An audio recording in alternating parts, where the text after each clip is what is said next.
பிள்ளைக்கும் நடுவானவன், உன்னைக்கும் பிள்ளைக்கும் நடுவானவன்.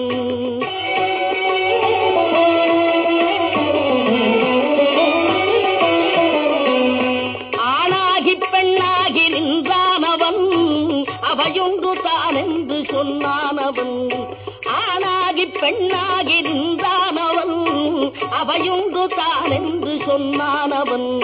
நான் பாதி உமை பாதி கொண்டானவன், சரி பாதி பெண்மைக்கு தந்தானவன். காற்றானவன், ஒளியானவன், நீரானவன், நெருப்பானவன், நேற்றாகி இன்றாகி என்றைக்கும் நிலையான ஊற்ற